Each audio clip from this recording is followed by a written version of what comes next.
COVID-19, which is devastating so much of the Western world and has already encroached into African countries and of course Nigeria inclusive. And today we are counting more than 35 of cases, including a record of 1 death. So because of this, everybody is aware of the measures the federal government has taken in terms of preventing this spread of the disease and of course curtailing its devastation. And if you recall, towards the end of last week, all the governors of the Northwest met in Kaduna, and part of their meeting was the discussion over this challenging problem. And the decision there were far-fetched. One of them was to ensure that all public gatherings are suspended. So immediately His Excellency returned to Gusau.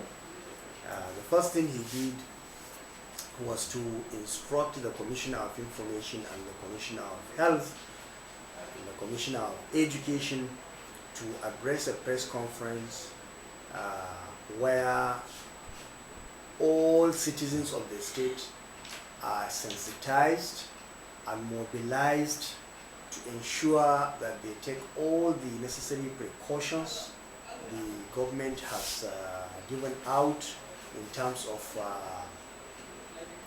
reducing the proliferation of this menace. One of it is to suspend public gatherings. The governor decided on his own to stop all government functions where more than 5 people will be gathered, and he ensured that this is disseminated to all ministries and parastatals who have decided to organize functions to suspend them. Even the Minister of Humanitarian Affairs was to come here last weekend. She is an indigent and she wanted to do some functions. That function has to be suspended.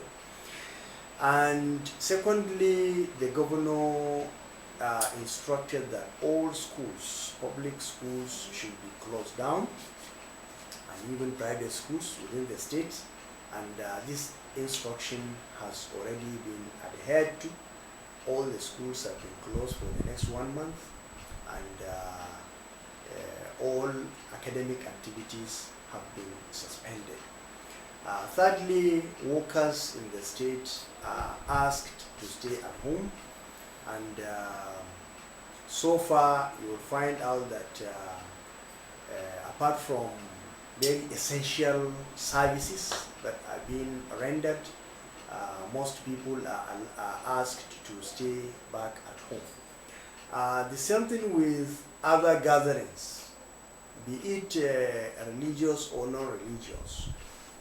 People are asked to ensure that they put a lot of seriousness in terms of the health hazards that are associated with this. Today you'll find out that a gathering of more than 3 to 5 people is a danger to the entire population. So it is always important, these measures the government have put in place, that the people are accepting them, are practicing them, to ensure that so far that we do not have serious proliferation of this problem. It stays as it is, so much so that we can contain it and roll it back. So I think this is the situation we have now in Zamfara State. When we talk of gatherings, Jumu'at congregational prayers and lack of it entered, what is the position of government concerning this? So far, there is no way you can stop religious gatherings without taking into consideration the inherent or level of the danger involved. I have heard before some people mentioning that a case of coronavirus has been detected in Zamfara state, which we quickly refuted. So far today in Zamfara state, we don't have a single case of the incidents, and all we are taking are precautions. So I think if Saudi Arabia will take the decision to suspend the congregational prayers because of the challenges facing us today, it is not out of place if, considering the situation we have today, that people adhere on their own to ensure that prevention is better than cure. In this situation, it is not even prevention is better than cure. You know that it is ultimate death that and God says we should not kill ourselves. And I think our ulama will be more in the position to explain to the people the situation and the necessity of suspending the congregational prayers in a situation where lives or mass lives are threatened. Zamfara, as we know, is Islamically oriented state in the country. Some of the precautions being said by health experts are used to be seen anti-Islamic. What will be your advice to them? You see, this is what I've even started saying.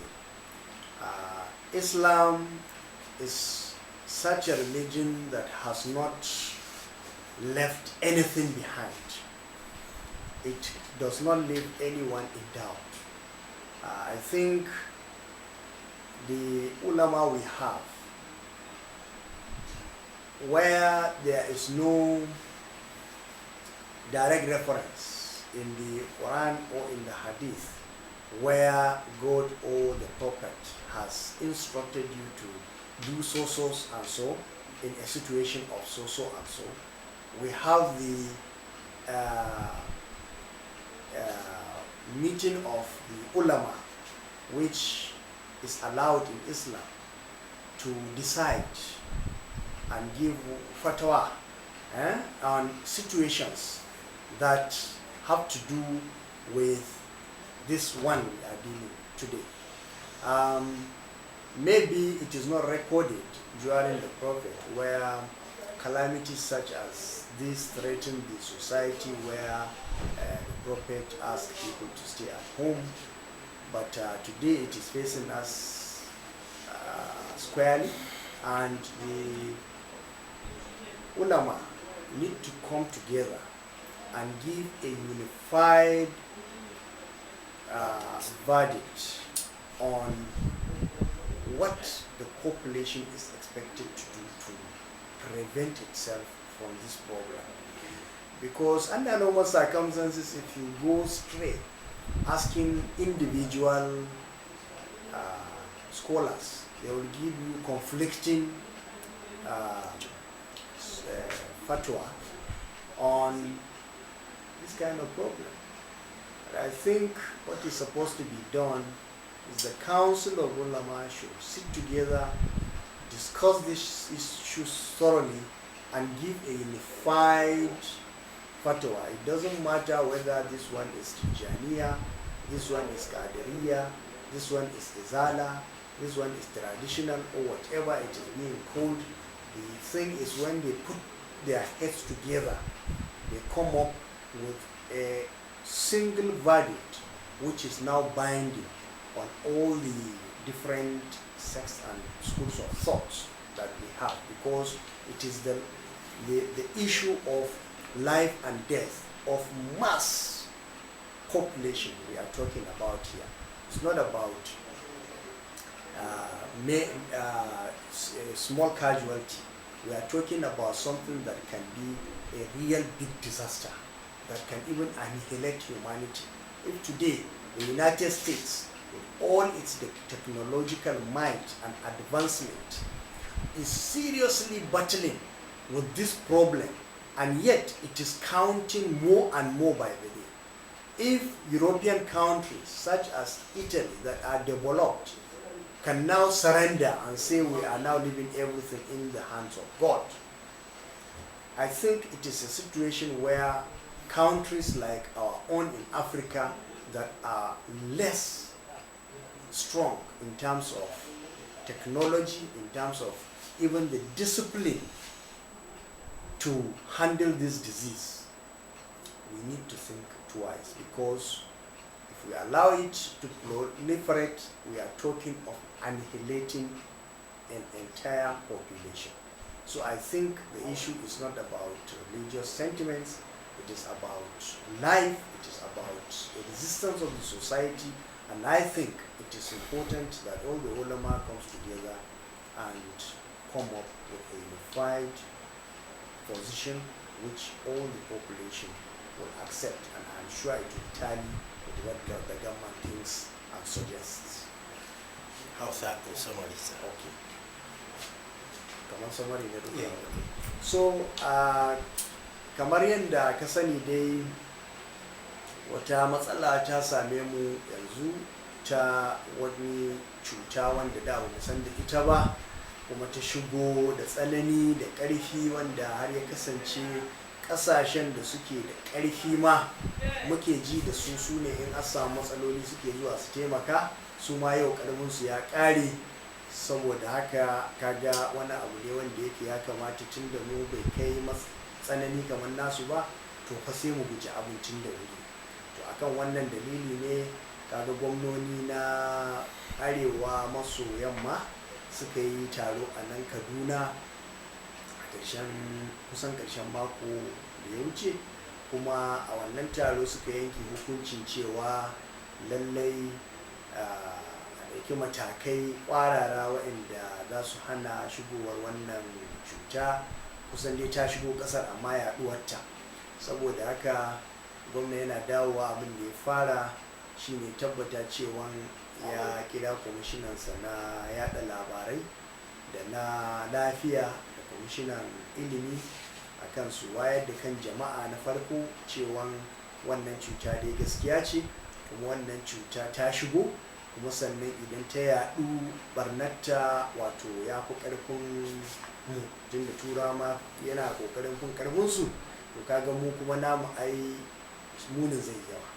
Saboda haka abin da ya kamata shine jama'a su bi matakan da ya dace wajen yawan wanke hannayensu, yawan rashin gaisa da jama'a, wajen rashin taro fiye da mutane 3 ko 5 guri guda ana ta abin nan, da kuma sauran dai matakai da ya kamata a bi. Kuma a ɓangaren ta gwamnati ta tabbata cewa ta ɗauki matakai. Na farko shine aka rufe makaranti na 'yan makaranta na yara na tsawon kamar wata guda, nan gaba mu ga yadda abin zai kasance. Kuma aka ba da doka ba makarantun gwamnati kaɗai ba, hatta makarantun da suka shafi na jama'a ma duk dai an rufe su.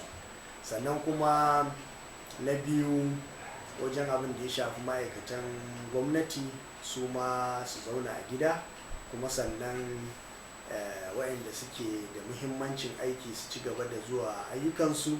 Sannan kuma a tabbata cewa ba a wani taro na jama'a haka mai yawa. Sannan kuma duk wani taro da gwamnati ta shirya ko na kaddamar da wasu abubuwa ne ko wani abu, duk an dakatar da shi. Kuma aka tabbata an gaya wa duk sauran ministry da sauran ma'aikatu na gwamnati akan su tabbata cewa sun bi wannan doka. Duk wani taro da suka shirya su tabbata sun soke shi a yanzu. Kuma sannan wani wanda suka ga suna ƙoƙarin yi a hana su. To wa'annan kaga matakai ne wa'anda za su taimaka ƙwarai wajen daƙile yaɗuwar ita wannan cuta, kuma wanda har a yanzu dai mun gode ma Allah ko kwaya ɗaya ba mu samu a cikin wannan jiha ba, kuma muna fata Allah ya sa ba za a samu ba har a kawo ƙarshen wannan matsala a ƙasar da kuma duniya baki ɗaya. To kamar kuma abin da ya shafi taro na addini da sauransu, abu ne wanda yake a kullum za ka samu cewan shi musulunci bai bar komai ba. Musulunci ya zo da komai. Wani abun Allah da kansa ya ba da magana, a yi magana a kai, wani abun annabi ya yi magana a kai, wani abun kuma wanda karara ba su fito a cikin hadisai ko ayoyin alkur'ani ba, to ai dama annabi ya ba da wannan cewa sai a bi amfani da hukuncin maluma, wanda kuma mun san su ne magada annabawa. To kusan dai kaga dai cikin masallaci a taru mutum 100, mutum 200, mutum 300, ba a san wanda ya zo da ciwon ba, ya yi tari, ya yi numfashi, an ɗiba, an shaƙa, an yi waye. To kaga ya watsa wa mutane da dama, su ma sun tafi can su watsa ma iyalansu. To ai kaga mutum ɗaya ne, amma taron masallacin nan ya watsa gida dubu, a cikin gida dubu an watsa mutum dubu. To ai kaga matsala ta samu. To akan wannan dalili muna ganin kamar su kansu maluma an zo za su iya ba da fatawa wanda ta dace. Duk da cewa za ka samu wani lokaci ana samun bambance-bambance tsakanin maluma, sannan kuma ka ga mabiyansu su ma sun ɗauki wannan bambance-bambancen ana ta riri tashi, ka ga ana samun baraka. To wannan ba matsala ce wanda ta shafi ibada kai tsaye ba, wanda mutum zai ce zai kokarin kawo baraka ko kuma yi ma aka zama shi kenan zaman duniya da an zauna lafiya. A'a, abu ne wanda ya shafi rai, kuma ubangiji ne ce kan mu kashe kawo kanmu. So abu ne wanda yake tun da ya shafi rai kuma rayukan jama'a masu ɗimbin yawa, duk matakan da za a ɗauka wato matakai ne waɗanda suke na ceton rai. So na gani idan har Allah ya sa aka samu wannan haɗin kai ɗin, kusan ba za a samu wayansu masu fanɗarewa ko daga cikin maluma ko daga cikin mabiyan wasu maluma akan abin da